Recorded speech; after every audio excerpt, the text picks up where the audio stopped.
Most bankers aren't ready to help you until after their third cup of coffee. But with Central National Bank's after-hours service, you don't have to wait for the bank lobby to open to get help. You can contact us from 6 to 8:30 in the morning or from 5 to 10 in the evening, and we'll connect you to a real, live, local person who can answer questions and fix problems 7 days a week. Bank different. Bank Central. Central National Bank. Member FDIC. With threats to our nation waiting around every corner, adaptability is more important than ever. When conditions change without notice, quick strategic thinking is crucial. And with obstacles consistently impending, determination is essential in overcoming them. It's this willingness, decisiveness, and resilience that sets Marines apart. With our fighting spirit, we don't just fight battles, we win them. Marines are the constant our nation counts on to fight the unknown. And through adaptable problem solving, we do just that. Learn more at marines.com. Organized discussion, that's just not going to fly. You know, I try, Dan. I try. Plus, I wanted to introduce you. I had a special introduction I wanted to do for you this week. I wanted to say, and Blazers outsider, French Tuck Danny. Hey, thanks Dan France for that one, okay? I know.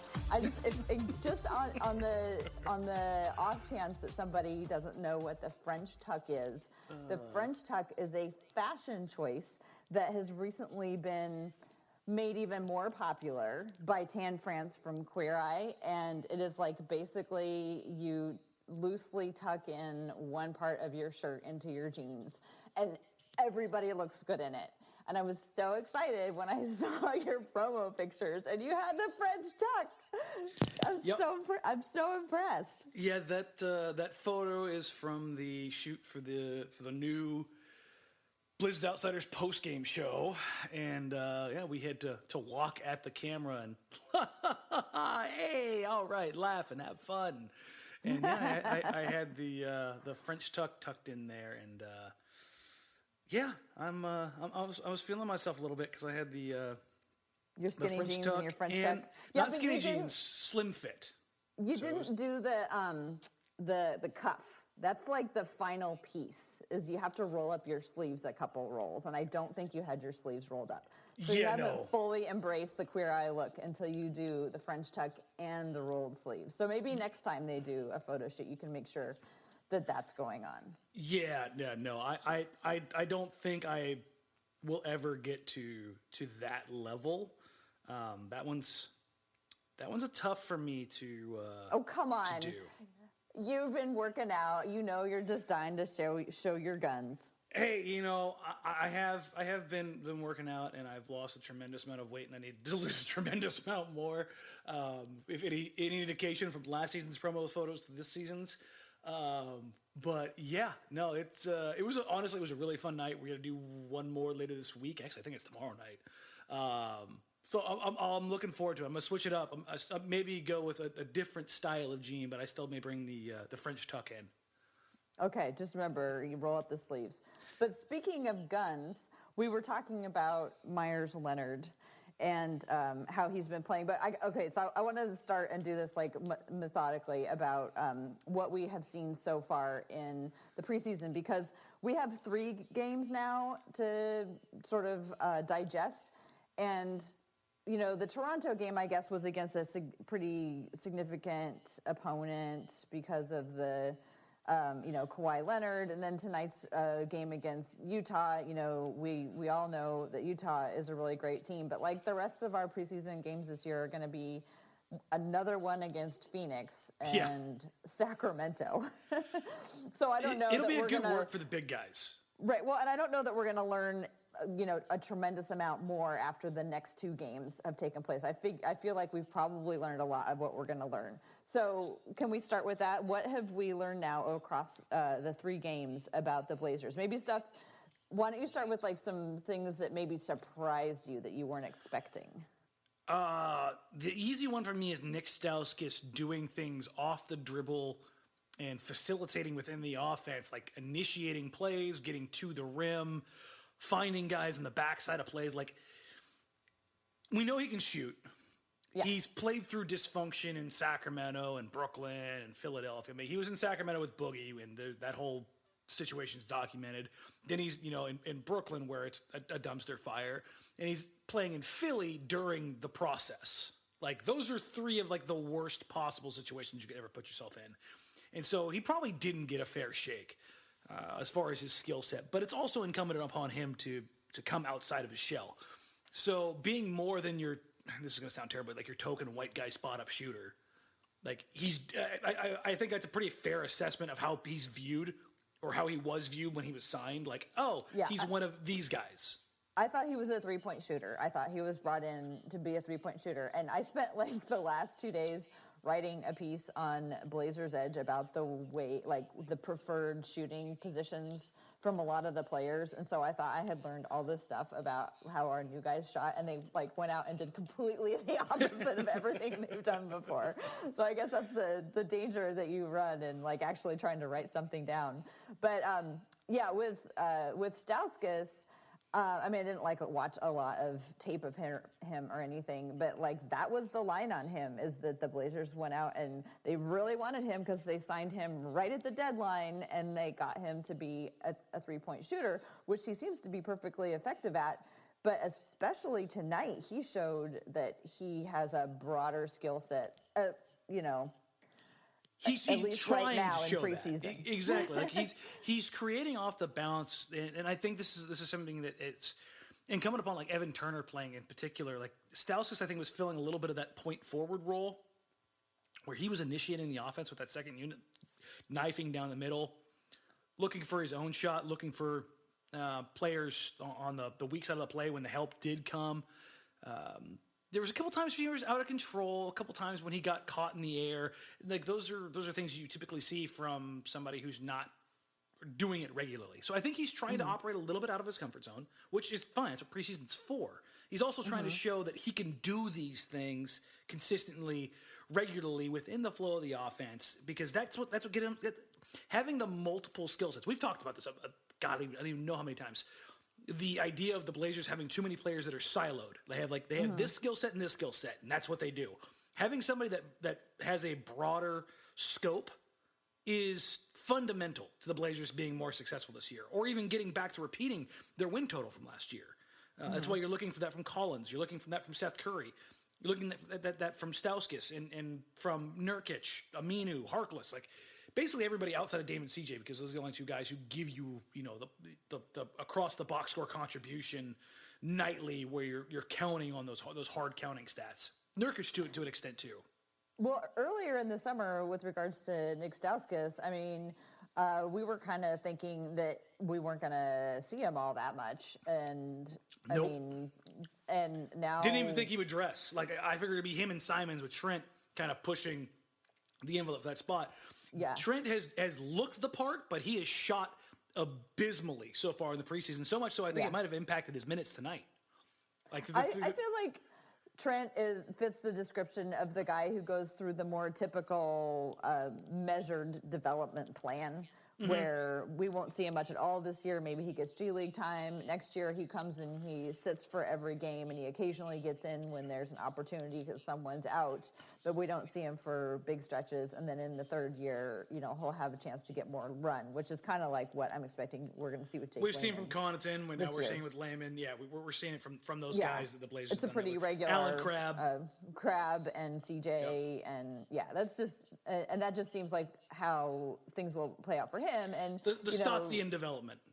Right. And Stauskas is a little bit older. He has been around. He has a similar past kind of to Turner, having been in just places that were just like a bad fit. But then Turner got to go to Boston, where he did have a good run. But before that, things were rough for him before he found a place where he could play his right position. So anyway, I'm excited about Stauskas. He had that one tonight, or in Sunday, Sunday night. In the game tonight, he had a pass to Meyers that, like, I couldn't even figure out how he saw the rat pass. How he got corner? it to Meyers. The one underneath the basket that Meyers took up for a dunk. Oh yeah.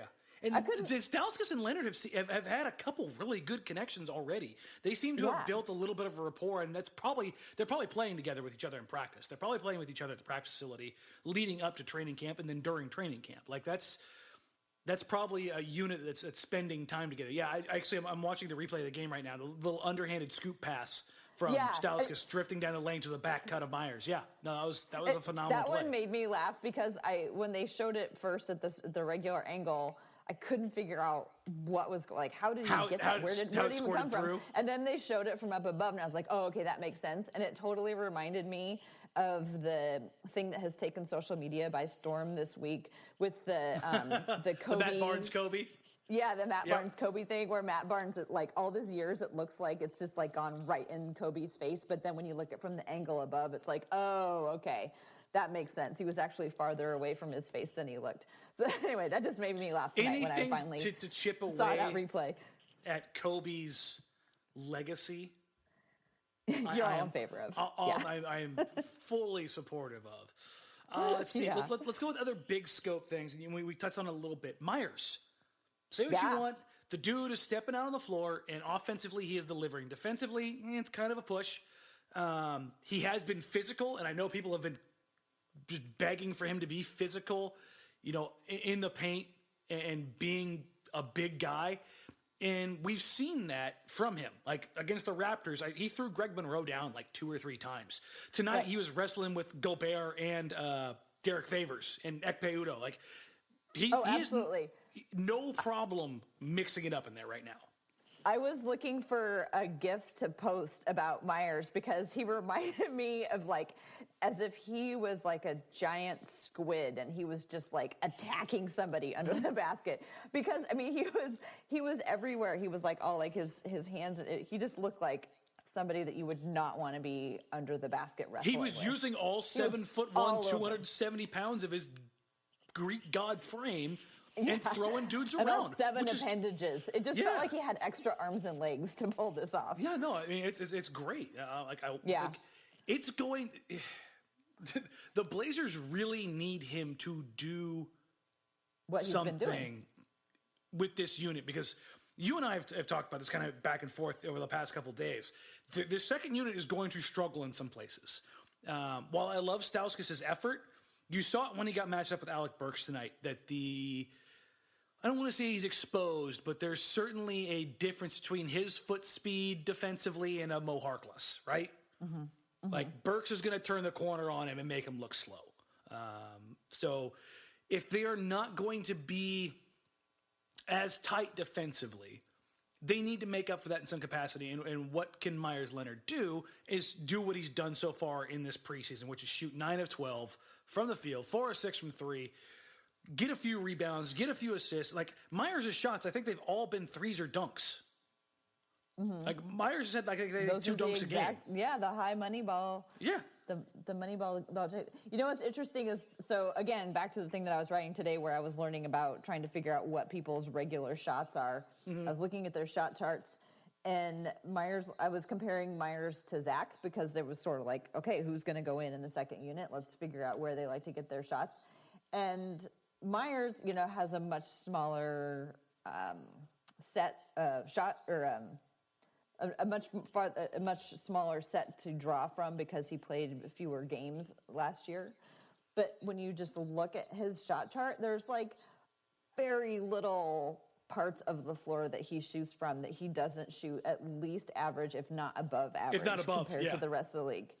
There's like a little part on the left side where he's not great, and then he's not great from the right corner. But everywhere else, under the basket, in the mid-range, he's lights and out. In the 3, well, he's at least slightly above average. And Collins, looking at his, was like he's got a nice right above the break, and in the left corner, he is strong. And then there's a little bit of the right side of the in the mid-range, but the rest of it, he's under the league average. He's struggling to score. And I just was like, wow, Meyers is like, even though it was a small sample size, like everywhere he had a really good chance of hitting the ball or hitting that. No, that's exactly it. And that has always been my and he's my wrestling gripe, my cry, or people under, is listen, he's got a skill set. He can dunk, he can knock down threes, and he can be big. Like the Blazers need all of those things. It makes me wonder. I mean, I guess I guess I'm trying to figure out why he wasn't able to get to the floor last year, but he does look, I know we say this every year. Ed Davis. But he does look different because you don't see that like terrific wind up that he usually does when he's going to shoot a three. I don't know if he's catching it higher or if he's just getting it off He sped it up a little bit faster. He sped his shot up ever so slightly. Well, I don't think he's catching it as low as he used to. I think because every time he shot it, he looked like he was like winding up a fishing pole, because it just took so long to get up there, and it felt like it was going, from way down wherever he caught it up to the top. And then I was listening this summer to Alex Kennedy interviewed Drew Hanlon, and he was talking about some of the things that Drew Hanlon's shooters work on, and one of the things they work on is where you catch the ball. Bringing the pocket up higher so you're already You want to have shot. it right in your hand as little as possible. And maybe that's what's sped up for Meyers. But anyway, it just seems like things have sped up for him this year. And I'm trying to figure out like what the major differences were between last year and this year that kept him off the floor last year, and how might they show themselves this year. And last year it just seemed like, he was slow when he had the ball in his hand, and that just made it hard to have him out there. Yeah, the hesitation too, and that's the one thing I've noticed more than anything is his lack of hesitation this year. Like there's no pump fakes and dribble to the side. It's here's the action, here's what I'm going with.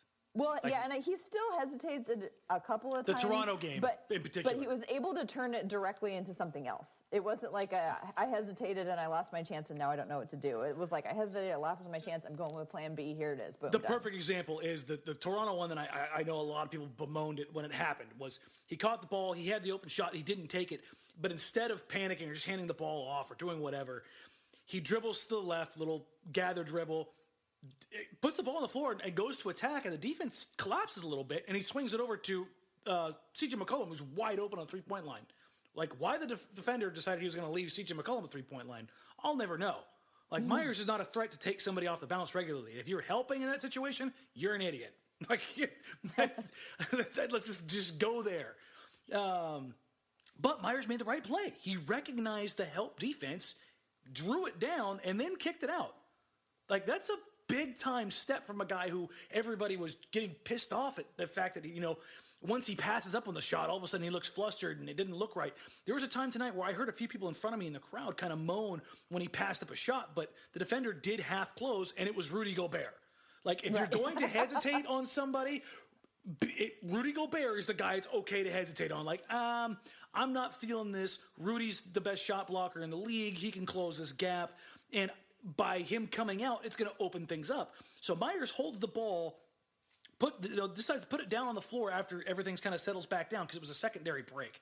And he turns his back, goes to the dribble handoff to CJ, I believe it was. It was with the three-guard lineup when it was him and Collins, and then Seth, Dame, and CJ out there. And we'll talk about the three-guard lineup a little bit here in a little while. But Meyers goes, and he directs the offense at this point in time. He tells CJ, hey, come get the dribble handoff and we'll work the pick and roll off the DHO here. And that's a huge, huge change from the flustered, flummoxed, bothered, rushed, hesitating, whatever you want to call it, Meyers Leonard of the past. And that may not seem like a lot to a lot of people, but that is a big-time change to where all of a sudden that stuff looks natural. And that's a huge change and a positive change that I'm really excited to see. I feel, if nothing else, way more relaxed when I'm watching when he gets the ball. It's the same way that we used to feel about I feel like he's Aminu. more relaxed. Yeah, like Aminu in the fast break 3 years ago was terrifying. Now you're like, it's not the best, but we can work with this. That's the comfort level you start developing. Well, no, I mean, I think Aminu has always been an adventure when he has the fast break. But I think that Meyers himself has actually relaxed into it, and so he doesn't not telepath. What do you call it when you emote something? He doesn't emote a kind of nervousness that we all catch on to. He seems more confident, and it's just more relaxing for me to watch. But speaking of big guys who take threes, Meyers may have competition as a three-point shooting big for the Portland Trail Blazers. You didn't believe me. I told you he was going to do it. I told you. It's a wonderful thing if he keeps hitting them. I mean, he's really, going to take two a game. One and a half to two a game. You think he is? Yep. You think he's going to? Because, like, by the time he took the second one, Donovan Mitchell jumped out on him. Like, Yep. you know, he's already drawing defenses. Yep. I think, because if you think about it, he took 1.5 to 2 mid-range shots a game last year. Right. And they were usually like just a Like foot 18 to 20 footers. Line. So Stotts is like, listen, if you're going to take that damn shot, make it worth one more point, take a big step back. Yeah. Call it good. But yeah, I mean, so you think this is something that we're going to see throughout the season? He's going to take threes the same way Pau Gasol or Marc Gasol take threes. Like, so they're still going to be like there, remarkable, like, whoa. Yeah. But they have a much better chance of, but they have a chance of going in. Yeah, I legitimately think so. I think it's going to be one of those things where defenders going to on a pick and roll, or they're running that 5-out offense with Nurkic above the break, you know, working through the DHO or working off the pick and roll up top, and the defenders going under or soft hedging, like just dropping off. Nurkic just kind of does a little soft roll and pops above the 3-point line. And if the defense commits to Dame or CJ or Seth or whoever it is, ET, they go, okay. And you kick it out to Nurkic, and Nurkic's going to make them pay. Like, I have no problem believing that he can hit 35, 36%. Like, I'm not expecting him to go out there and be like a legit stretch 5. But knocking one down every now and then, making the defense pay for collapsing hard, and that seems to be something that the Blazers are doing a ton of. We'll talk about that as well. But, like, going not just to the rim to suck the defense a bit, like going towards the rim with authority. And we've seen that from multiple guys. And if Nurkic can capitalize off that instead of always hard rolling, and if that pop out, now the defense has to keep that in the back of their head. And that's a big change. I mean, if the Blazers will have a big man who could potentially shoot a 3 on the floor at all times, that 5 shooters changes everything. Yes. 5 really shooters. does. If you can go to 5 out with that starting lineup, Dame, CJ, Harkless, Aminu, Nurkic, and they can all shoot 35% or better from 3, that fundamentally changes how a defense has to react. Mm-hmm. Yeah, how they plan. I mean, everything will change. So it'll be really interesting to see if that continues. But it wasn't even really his offense that was really outstanding tonight, in my opinion. His defense was fantastic. And here's what I was worried about with Nurkic. I was worried that he would try to do too much. Mm-hmm. And I think when he first came to Portland, I think he had a lot of adrenaline as a result of that trade. And he tried to do a ton of things all at once. And he was able to because he had that big adrenaline rush from just arriving. And then last year that died down a little bit, and I was afraid that he'd go back to trying to do everything, and he wouldn't be able to, but he seems like he's really put a lot more pieces in place so that he can be fantastic on defense as well as step out and take the threes. And I'm so glad that this is the year of Jusuf Nurkic. I am here for it. Defensively, he has looked great. At the rim, stepping outside the paint, being active in the passing lanes, like it's all been there. He had several blocks tonight. 5. Blocks? 5? 5 in what, 25 minutes, 24 minutes, something like that. Yeah. Nope. Between Dame, CJ, and Nurkic, none of them played more than 27 minutes. Well, here's the thing I thought about Nurkic tonight. At the end of the night, I was thinking, Rudy Gobert didn't look that impressive. I mean, fighting against Nurkic. I know. I mean, am I wrong about that? Or was it because I was like, whoa? Because I didn't think Rudy Gobert has given him nightmares. Gobert has given him just hell over and over and over again. Dame has consistently torched Gobert, which is weird. He always like goes up, has that one like dunk over him or something. Yeah, dunks on him. It's like, what are you like? This is the guy you saved the dunk for, Dame? Good God, man. But I thought Nurkic. I mean, he was 8 of 9 tonight. I mean, he couldn't do anything wrong other than turn the ball over. And listen, if you're going to experiment a little in the preseason, like, cool, that's fine. Get that stuff out of your system. Super worried about the fact that they had a ton of turnovers tonight. No, I think that's a little bit sloppy, and I think Stotts will rein that in. Plus, they had a lot of young guys. That second trying to get their feet under them. That second lineup, in the fourth lineup, whatever you want to call it, in the fourth quarter was, that was something. The third team is a little scary. the 22 and under club. Scary. Yeah, there was. You know, let's just jump into that real quick because that's another takeaway. Sure. My hot take of Anfernee Simons has it not looking all that hot. looking pretty cold so far. He just looks young. There's no argument there. The kid looks like he's 12. Like I get where you're coming from, though. I get where you're coming from. He just is really raw. He hasn't even, he's been playing against high schoolers up until now. Mm-hmm. So his first live NBA I don't think action. Your hot take is that far off. I think it could potentially still be a thing. What? That it's a hot take? No, I mean, I think you saying that he has it. I don't think the door's closed on it yet. No, I don't think so at all. I think he looks very confident. I mean, Dame says he's going to pass the franchise off to the kid in 10 years. I know. That was like, oh.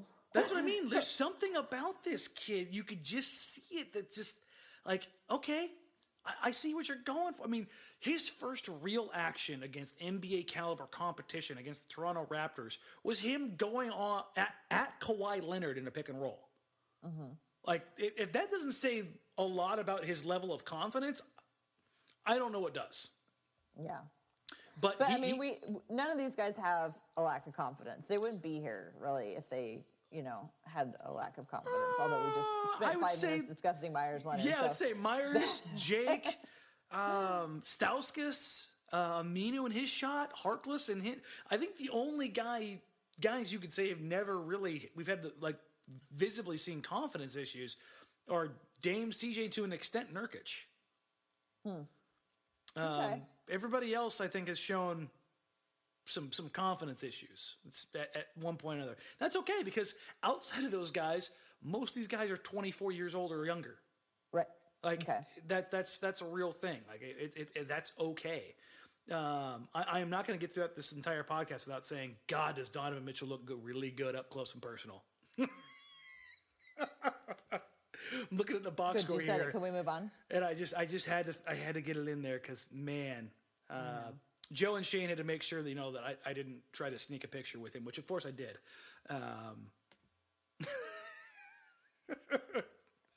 Are we done with the Donovan Mitchell segment of the podcast? Almost. No. It is. It was nice to see Dame and Mitchell kind of go at it to start the game. Like they were both getting downhill very early. And I talk about like the takeaways from the game, the big picture stuff. Damian Lillard continues to look just damn good. He and CJ looked amazing, and I kept thinking how much I missed when you knew that if Dame or CJ had the ball in their hands, it was going in. Yeah, just how simple. A while. Yeah, because you get summer league where the Blazers played well and won the championship, but it's a different level of play. When it's also a different group of players. Yeah, but that's what I mean. But I mean, when Dame had the ball there, like once he got rolling, it was like, and he finished 9 of 11, and he actually only missed one shot. They charged him with a missed shot when he threw the ball off the glass to Nurkic. So even though he was 9 of 11, he's really only 9 of 10. That was a missed 3. So you want to look at the black mark of the preseason, the turnovers. 6 turnovers is a little bit, but the turnovers that I saw in particular, there's 3 of them that I saw where Dame took a more aggressive approach to passing than I've seen from him in a very long time. He was trying to hit guys cutting on the baseline from up high through a lot of hands, and inadvisable. Does it look to you like he's trying harder to facilitate more and move the ball around and give other guys shots? Early on, no. Early on, it was him getting going offensively, but he was working off the ball. I think 3 of his first 4 shots came of him off the ball. Well, and remember in the game against Phoenix, he didn't even score a point until like the second half. He was in cruise control, but setting everybody else up. I think he actively was like, okay, I'm not shooting. Purpose. Yeah, like, and in that game, you kind of throw it away because 1, no Booker, 2, outside of Ayton, there's no inside presence. The Blazers just got whatever they wanted at the rim at will. Like it was a layup line. It was a layup line as long as Ayton was on the floor. Well, and that's why I figured that Damian wasn't scoring, is because it was a good opportunity for them to run a bunch of sets and see some success, so that give people a little bit of confidence when it comes into playing a harder opponent like they had tonight in Utah. But one thing we touched on super briefly earlier, you wanted to come back to, was that 3-guard lineup. We started talking about that last year with Shabazz and Dame and CJ, and it looks like they're expanding that, or at least toying with the idea. Personnel. Yeah. Obviously, with Turner and Harkless out, they were very shorthanded at the forward position, and they probably wanted to get a look at that 3-guard lineup anyways. So you get Seth Curry coming out there and getting the start. And again, caveating everything with Steph Curry. Seth Curry gets Larry. I changed his name to Larry. There we go. Perfect. I don't have enough time in my life to sit there for 30 seconds every time I have to the say other his Curry name to remember. So I'm just calling him Larry. Perfect. Larry Curry. Larry went out there today, and like I said, give him a month. Give him the full month to fully absorb the system, playing competitive basketball, because he played 21 minutes tonight, and he got, 6 shots up? And, some of those were just, they weren't even shots that you would think that he was getting kind of in rhythm as part of the offense. More of hey, I need to get a shot up. I need, the offense needs me at this point in time. This is the shot that I have to take, so I'm taking it. In a shot clock or floor balance, spacing, all those things. Didn't shoot particularly well. 2 of 6 from the floor, 0 of 3 from 3. But I thought he looked much more comfortable, and the spacing that it afforded the Blazers by having Dame, CJ, and Curry on the floor at the same time, it's there's 3 guys on the floor right now who can all dribble, pass, and shoot.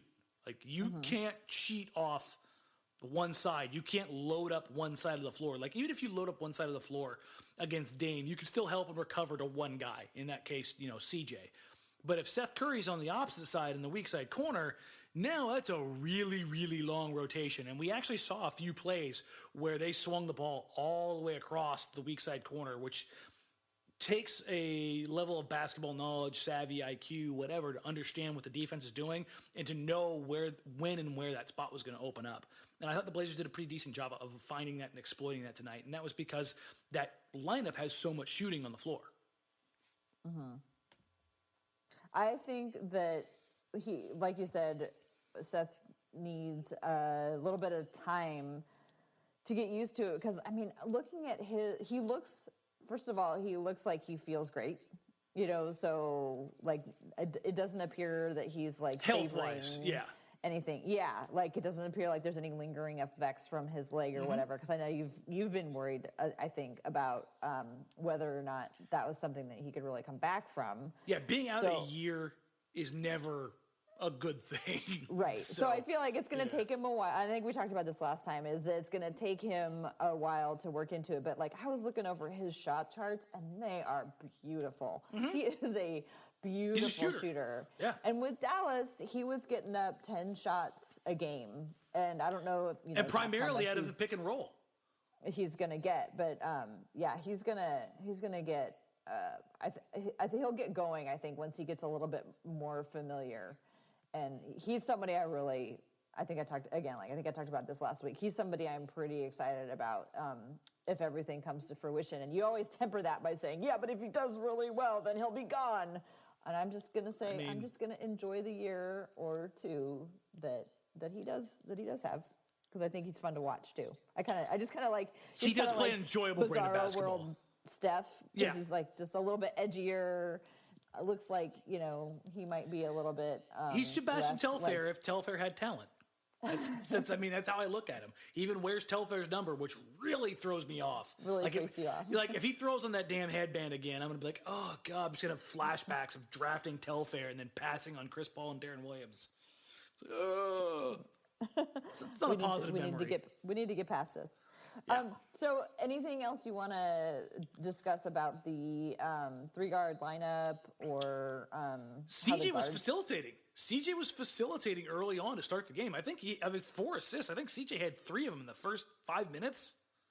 The Blazers offense came out against the Utah team who, I mean, this is a team that plays defense. Quinn Snyder does not let them not play defense. It's Derek Favors, it's Rudy Gobert, it's Ricky Rubio, it's Joe Ingles, it's Donovan Mitchell. Like, literally, their starting five all play defense. Like, they're all plus defenders. So for Portland to get out on the way they did, start the way they did, was pretty impressive. Like, preseason or not, Quinn Snyder's one of those guys, like, he's going to be a competitor all the time. Like, he's going to look angry at all times. Yeah. I can relate to that. Here. I can relate to that. I love Quinn Snyder. If Terry Stotts was not the Blazers coach, he would be the next guy in line. Like, I love Snyder. I love how he has his guys get after it. And so, yeah, why don't you just move to Salt Lake City? Hey, be with them and your I'm telling son, you, Donovan Mitchell. Outside of the Blazers, that is the team that, for me, is the most enjoyable basketball to watch. I love the thing is, it's very, very different, offensively and defensively, from how Portland runs things. I just appreciate both styles and how their coaches go about creating opportunities within the offense and taking them away defensively. But CJ was doing a phenomenal job starting the game, getting other guys going, particularly Nurkic and Damian Lillard. Like, he was actively hunting things out, and Dame was working off ball, and it was nice to see, because I know a lot of people are critical of CJ and his.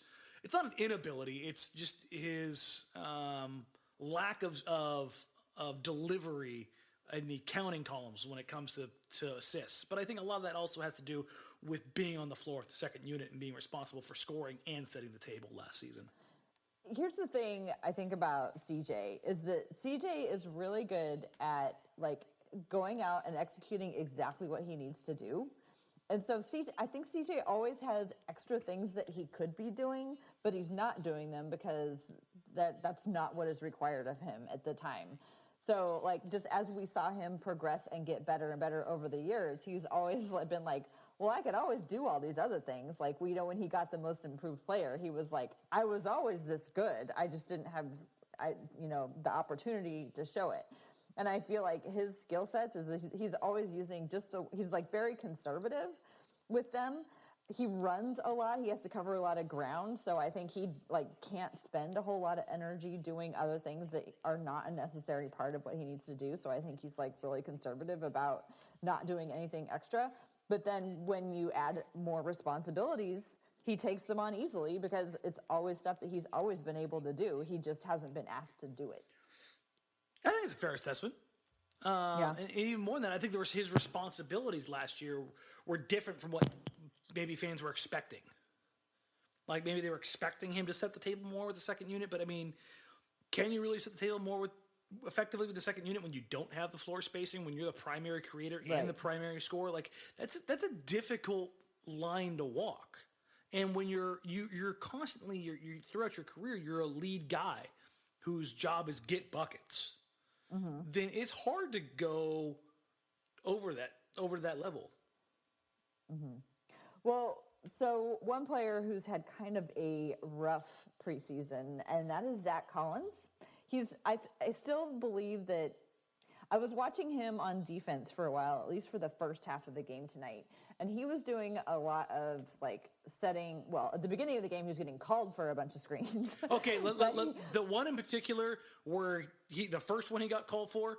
Listen, I want Zach to do well, and I want him to be physical, but that was a really, really just not good play.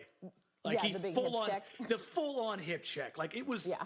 It looked lazy. It was like, dude, like, there was a few people around me who were like, that's not a foul. I audibly was like, no, that was a foul. He hip checked him. Like, there was nothing. Like, it looked like a frustration foul, right?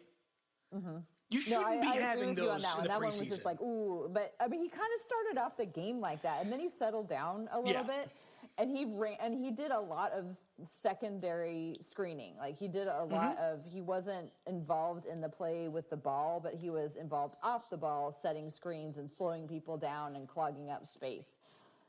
So he was doing that part okay, and I just think it's going to take a while to figure out what his role is, especially without Ed Davis and him going to have to pair. I don't think he's ready to be a starter, and I think it's going to take some time for him to figure out how he fits in with Nurkic now and how he fits in with Meyers after having been so carefully cultivated to do things with Ed Davis. I think it's gonna take him a while, and I know the whole thing about they need to get off to a really great start, and I think they're gonna. If it was me, and I know nothing about any game planning or anything like that, but if it was me, I would have a really limited set of things that are expected of him, at least at the beginning, and then add on to it as he gets more used to having different personnel in there with him. Because he's one of those guys, I think, that does go out there and try to do too many things. And like the way that he plays defense, can be really helpful. He's got good timing, he's got good form, but you just can't ask him to do too many things. And you can't ask him to be Ed Davis. And I think people are like, and Joe hit on this tonight when we were talking about it on the show. Like, you can't ask Zach Collins to come in and give you what Ed Davis gave you. Because if he could do he's never going to be that kind of player. No, exactly. He's not the same player at all. No, and not Ed Davis in any is a shape, manner, rebounder form. who wanted to get putbacks. Yep. Zach is a shooter who roams the floor. They're completely different, which is why they were paired up together, because they complemented each other. And he needs to figure out how he can now complement these two other guys who also play very different from Ed Davis. There is nobody like Ed Davis on the team anymore, except for possibly Biggie. We'll see. So sorry, I was ranting. No, it's perfect. I love. So anyway, yeah, I don't think he hasn't looked great during the preseason. There's a couple more games, but a game against Phoenix and a game against Sacramento, I don't think he learns as much as he does from a game against Utah. To an extent, yes. Yeah, overall, I think you're right, but I think it's more about reps, specifically about reps against big dudes. Zach has just not looked like, for all the talk about how he's put on extra weight and he's bigger, he's stronger. I have yet to see Zach use his size, use his strength, use his new weight to be physical with somebody like who sees it coming. Like, people are like, oh, he was physical when he set that screen on Jay Crowder. Well, yeah, I mean, if I hip check Jay Crowder when he doesn't see it coming, he's probably going to go over too. I mean, that's just kind of the nature of the beast.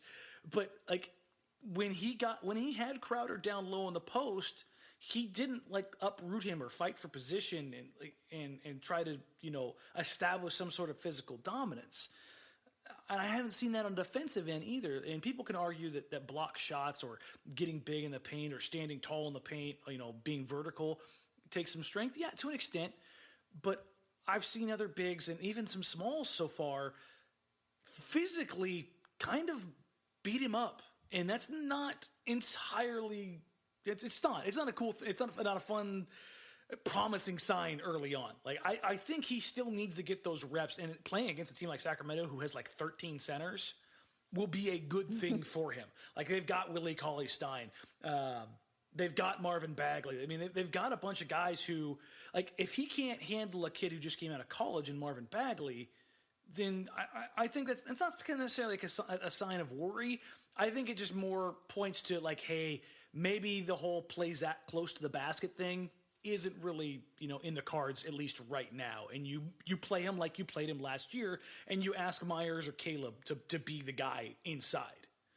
Mm-hmm. Right? Yeah. I think that he just needs to work out what his role alongside a new big is going to be. Yeah. Because he was so comfortable in that role with Ed, and Ed took care of a lot of things that he didn't do. And Nurkic and Meyers are not going to do that because it's not part of their skill set, or that's not how the plays are designed. So it's going to take a while to figure it out, which, Let's go big picture stuff here, because you just hit on it. And I makes the easy segue here. Mm-hmm. How have you liked how Collins and Nurk have played together in the limited minutes that they've had? I mean, I really have a hard time. I don't know yet. I really need to go back and watch it again, because it just goes by too fast for me to make a decision like that. I mean, Nurk has been playing so well, and like I said earlier, what I see he's Zach a nice doing perfume. I see him occupying other people off the ball who might not have necessarily even been involved in whatever Nurkic was doing anyway. So I really don't know. I can't. What about you? What do you think? How they've been playing together? Offensively, the floor spacing is a little wonky.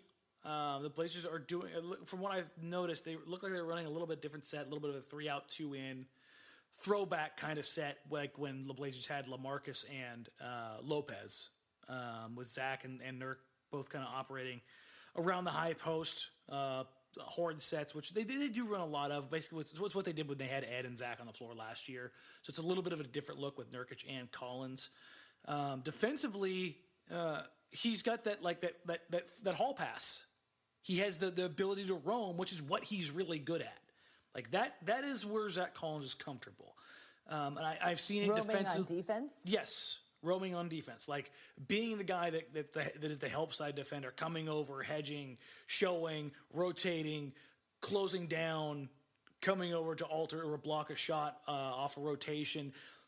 His time as the primary defender, the primary rim defender at the last line of defense, it hasn't been great so far in the preseason.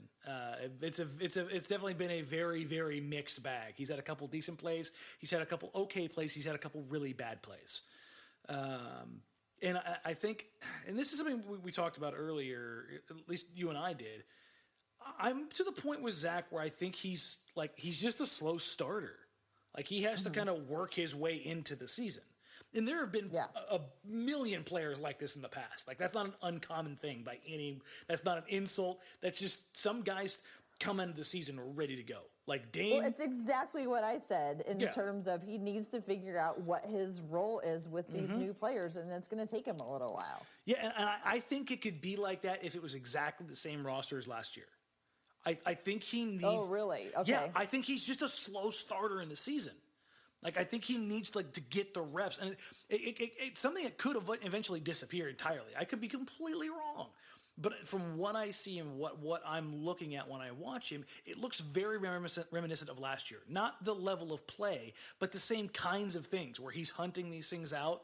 And again, that was a transition year last year from college to the NBA, and this year now not having Ed Davis.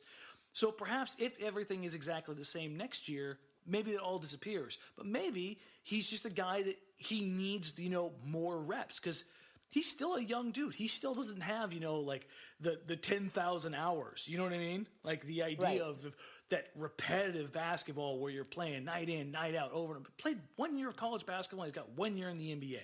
The dude is 2 years removed from high school. I was just going to say that. Like he hasn't had much continuity at the high level. Because he was only in college for 1 year, and then he just had 1 year of the Blazers, and this is his first time in 4 years where he's had the same coach 2 years in a row. Yeah. So it's gonna take a while. So I don't think either of us are thinking that like we're throwing our hands up in the air and saying this isn't gonna work. I think we're both agreeing it might take a little while, but there's enough other interesting things going on that he needs to figure it out pretty quick if the Blazers are going to get off to that fast start that we need them to get off to. But at the same time, there's enough other interesting things going on that maybe it won't be the end of the world if he doesn't figure it out right away. I don't know. I'm feeling more optimistic now about things than I was earlier in the summer. Just overall in general, or Zach? Just overall in general, and therefore for Zach. Okay. You know what I mean? Well, let's drag that positive attitude through the mud so far. Let's talk about some of the not great things we've seen so far through the first couple preseason games. And this one sucks because I really, really, really, really, really want him to do well, which means I'm pretty certain you know which way I'm going with this. Wade Baldwin. Oh, right. Okay, yeah. Wade he's granted he's running with the third and a half, fourth unit. Yeah. He looks reminiscent of Shabazz last year when it became obvious where Shabazz was kind of playing for his contract. Okay. Like Wade looks like he's playing outside of himself. However, he's playing to prove himself. Yeah, and I think he just needs to be Wade. What needs to happen. Yeah, and you can see it's still there. The dude picked up Dante Exum full court. By the way, Dante Exum and Wade Baldwin picking each other up, like taking turns picking each other up full court, was easily one of my favorite parts of the night. Like it was like 6 possessions in a row. Like they're like, "Oh, you want me? Okay, cool." And then, "Oh, it's my turn." Okay, and it was Like I love watching him full court press. He gets after it. And here's the thing. Wade Baldwin it is going through the same, I think, maturation issues, save the injuries, that Dante Exum went through. Like, I think Wade Baldwin is very, very, very, very similar to Dante Exum. Incredibly athletic, explosive, wiry, stupid wingspan, loves to play defense, a competitor, has a few black eyes when it comes to the offensive production, ability to shoot the ball, create off the bounce, that kind of thing. But incredible athleticism, crazy fast, explosive first step, a tenaciousness on defense. But there were a lot of things that hung up outside of injuries, just production and value on the offensive side before Exum really realized, like, hey, when I'm healthy, I know I can get on the floor by doing this, this, and this, which was play defense, run the team efficiently, and finish at the rack. If Wade we know he can play defense. Can he run the team? He's looked spotty so far. Running the summer league versus running the team during the regular season are two very different things. And 3, shooting. From what we've seen from Stotts, it looks like Stauskas is going to be the guy, like the dark horse candidate, who's going to come out of nowhere, who's going to work his way into the rotation, get some minutes, and make something happen. Meyers is looking well enough, I think, to where he's justified getting some minutes. Don't you think? Yeah. So far, I mean, I think they're his to lose. Yeah, so those few minutes are wrapped up. Stauskas is taking a few of those minutes. We don't know the status of Harkless or ET going into the season. I believe ET should be okay. Harkless, I'm still... Yeah, we got to talk about that in a minute. We'll get to that here in a second. That was kind of the segue I was looking for there. Is that kind of gives us that opening. but there's got to be other things that you're worried about in terms of play that you've seen. But I mean, Wade in particular, though, because I know so many people, and me in particular, want to see him do well. Like, there's a stark difference between summer league and regular season. I know people say that. I know a lot of people believe it, but a lot of people, I think, want to believe in the folk hero that is Wade Baldwin because of how hard he works and because of that iconic moment against James Harden where he just beat him up. Like, it was wonderful, and I think a lot of that lives in that moment. But I just, from the production that I've seen, the way, or lack of production is probably a better way to phrase it, the way Stotts has utilized him or not utilized him, I don't think he's got a chance to crack into the early season rotation if Harkless and ET are healthy. Those two aren't healthy. Yeah, if those two are healthy, then anything can happen. But with those guys there, I think he's probably the 11th guy. So I just in spot minutes, James Harden gets hot, a Donovan Mitchell gets hot, or whatever, and you want to like try to wear him down, like how he made his debut. Cool, fine, totally get that. But regular rotation minutes, I don't think so. But seeing him as one of the guys when you immediately go to garbage time, I think he's the first guy off the bench. I can see Stotts using him in the way that he has been known in the past to use Meyers when Meyers wasn't part of the regular rotation, but Boogie came to town. Yep. And they would be like, oh, here's somebody that I know is just really going to get under Boogie's skin. He's drive him nuts. Meyers Leonard. Yep. And I could see when Harden comes to town with Baldwin. Yeah, when Harden comes to town. Oh, God, not this guy again, Because even the Harden who's got to be sitting there going, I'm really going to have to work for these next few possessions. This sucks. You just watch him. I can see him just give up the ball. Game. Yeah, I mean, he did. I mean, even though the Blazers lost that game, he was the catalyst because they were getting their butts kicked in that. I think they were down 20 at the time, and Stotts like, you know what, Wade, go do something. And that was a catalyst. Where they came back, right? And they had to put in their starters. They had to put all their starters, and D'Antoni was pissed. So great. Yeah, but I mean, it was the catalyst was Wade. He picked Harden's pocket twice, back-to-back possessions, just ate him alive. It was like, okay, and listen, I want him to do well. I want to see him do well. Good, great, grand, awesome. Aminu has looked like Aminu. I think you're going to get what you're going to get out of him. All appreciation from me. Yes. All appreciation. So if Aminu is not going to be with the Blazers by the end of the season, or if he doesn't re-sign as a free agent, before he leaves Portland, I want to get the hashtag Aminu Appreciation Society trending at least one time. He's going to have a great night, and you got to help me make that trending, because I just don't know that people. I think people get so caught off by his somewhat erratic looking play that they maybe overlook how valuable he is to the team. Oh, the second that man's gone and the Blazers don't have a ready-made replacement for him, it'll become very apparent how important he is or was. Like that's a real thing. So you got to help me with that. Hashtag Aminu Appreciation Society. You with your big fancy platform, if you do nothing else for me, help me get hashtag Aminu Appreciation Society. I will absolutely trending. do that. And like I want to kind of, before we transition to the Harkless and Turner injury stuff, little elephant in the room. Yes, anybody who's listening, that was my fat head you saw during the halftime show. Yes, that was part of the surprise I was talking about. And yes, it was one of the coolest moments of my life. Thank you. Getting to do the halftime show on the floor tonight, of the Moda Center was awesome. It was an absolute blast. I can't believe they let you down there. Yeah, I can't believe it either. We were down on the floor, pregame before shoot around, and everybody's walking by. Mitchell's walking by. Ingles, he's a big dude, by the way.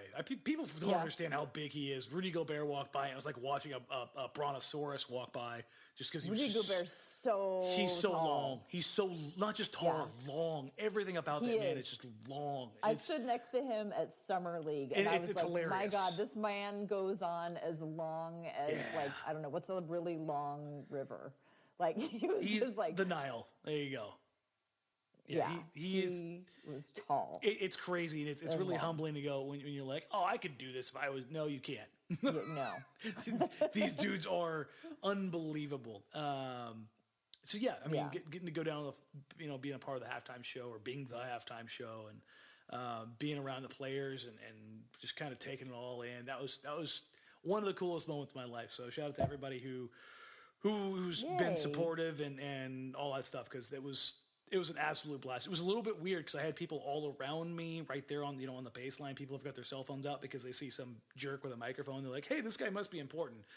Newsflash, no, I'm not. Random dude with a microphone they lit on the floor. I stole it, and security had to come take it away from me. And this has been the Spotlight on Dan segment. Yep, pretty much. No, I think it's great. I'm very proud of you. It's amazing that how hard you've worked to get here. So thank you. Good for you. Yeah, love seeing your big old face up there. It is a big face too. You guys seem to have a great time. It was. All three of us had a great time. So thank you to everybody who's been supportive, and everybody who hates us. Just keep watching. That's all I care about. You can hate me all you want. Talk all the Twitter comments and Facebook and everywhere else. Hate me all you want, but just keep turning on the show. That's all I ask. They just don't know you, Dan. Oh no, they got to know you. They'd hate me even more. That is not true. You try to act like you're all tough, but you're not. I'm a big softy. You're a big softy on the inside. Speaking of terrible things on the inside, Evan Turner and Maurice Harkless obviously didn't play tonight. You should really leave me in charge of the transitions. No, I'm going for all the terrible ones right now. Okay, my question about Turner Harkless, you're acting like you're not at all worried about Turner and that you're thinking you're pretty confident that Harkless is coming back. No. I'm much more extremely worried about Harkless. Turner. Really? See, I'm more worried about Harkless because ET has said that he thought it was bad at first, but this is more a precautionary thing. But he would have been okay to go otherwise. With Harkless also rolled his ankle. You heard that, right? So not only is his knee jacked, his ankle's rolled now too. So that to me sounds like compensation. Right. Okay. So that stuff, not, like one part wasn't working, so he went out and hurt the other. Yeah. Other part. I just worry about the Turner thing because I remember when Ed had to go and get shoulder surgery. And Meyers I mean, Meyers, we saw him get it ripped out of the socket. And it was like, oh, yeah, there's something wrong there. That was clearly a problem. Yeah, he played through that. But Ed, it was just like all of a sudden he was gone and he was getting surgery. And I think shoulders are they're finicky beasts. They're not the sexiest of injuries. Like the knee ones are the ones that get all the glamour and attention, if there's like such a thing as, a sexy injury, which of course there's not. But like everybody focuses a lot on the knees, with good reason. But I don't know, just something about it. It's the most frequent of the major injuries. Worries me. Yeah, I'm. Well, ET's a guy who I think he'll understand it, and from what I've heard, it's more of like a precautionary thing, and he's gonna be okay.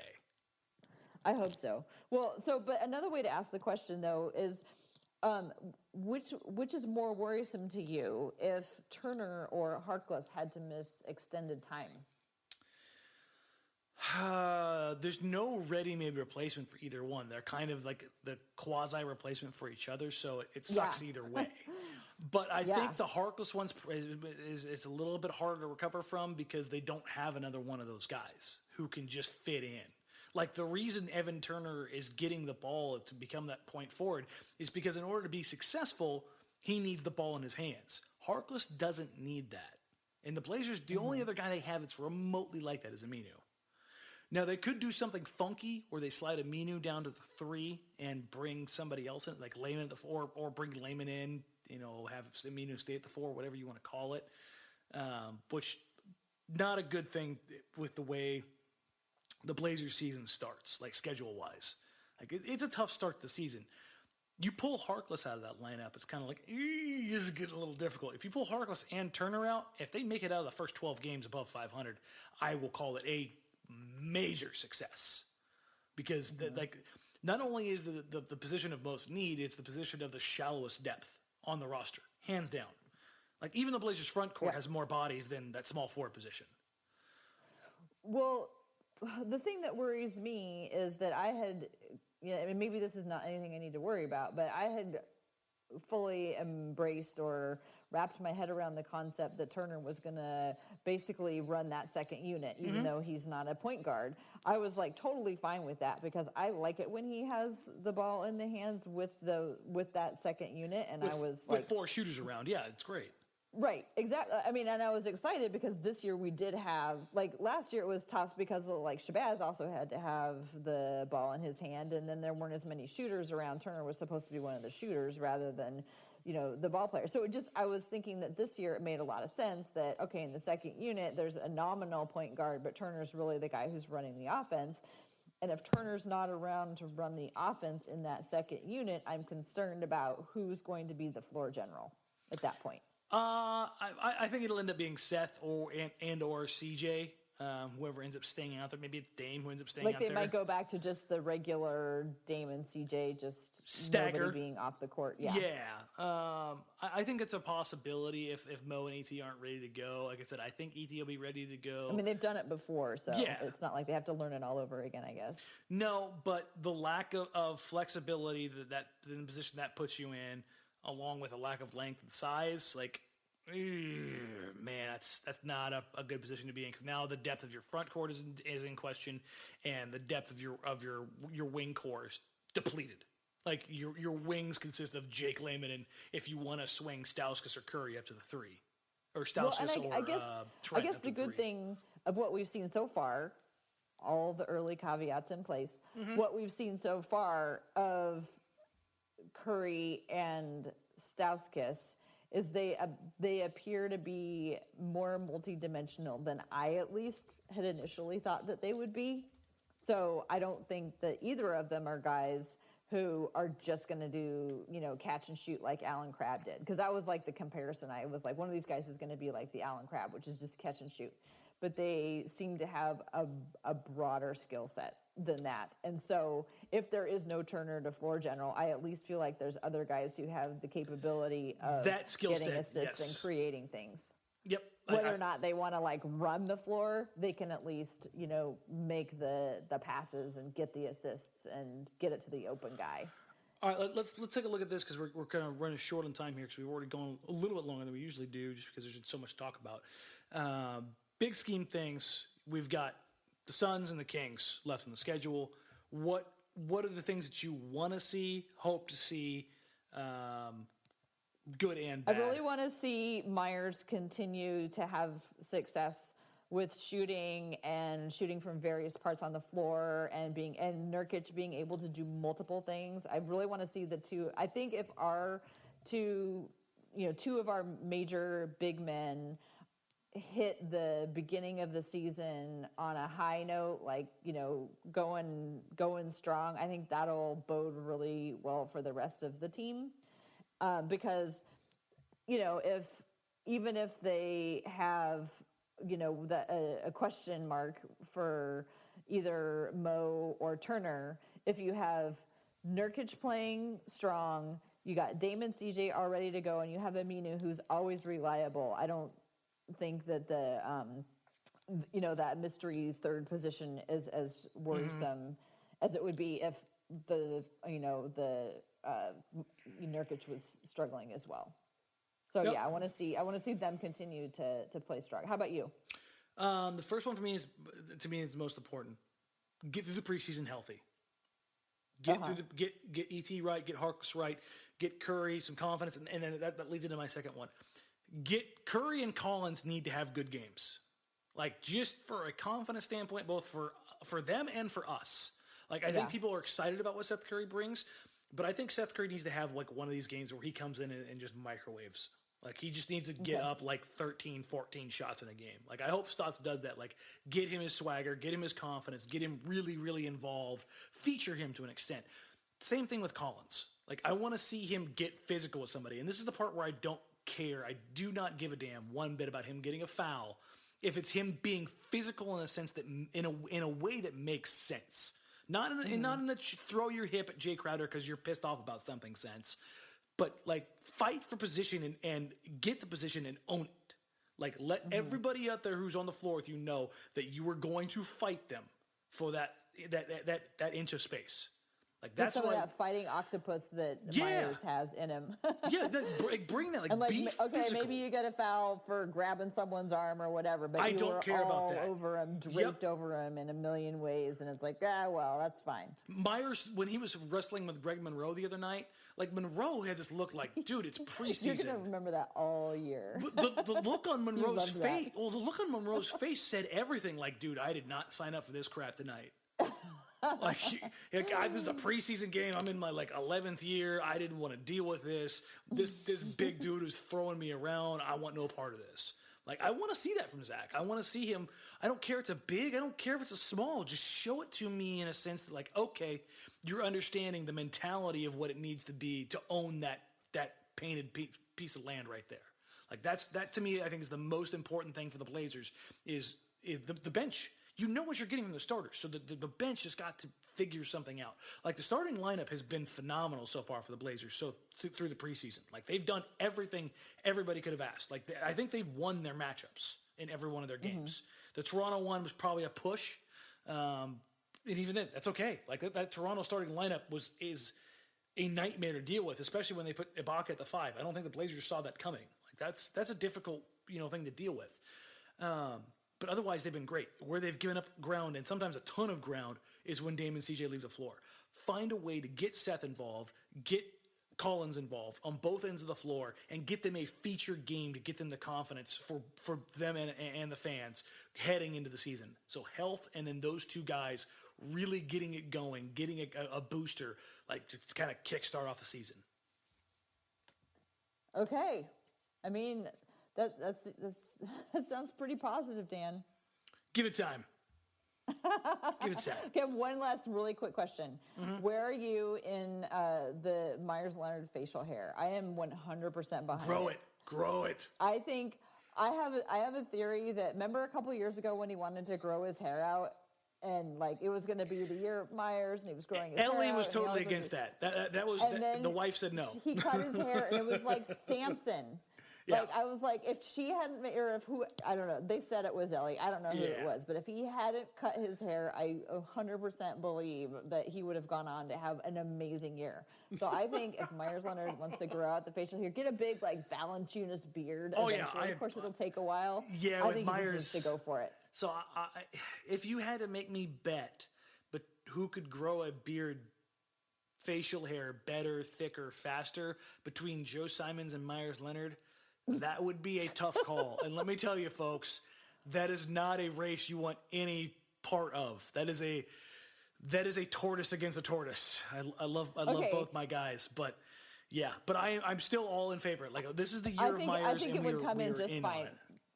My sons have blonde hair, strawberry blonde hair, and they all have two of them have super bushy big beards that they were able to grow, even though they have light hair. It took a while for it to come in, but if they can do it, I think Meyers Leonard can do it too.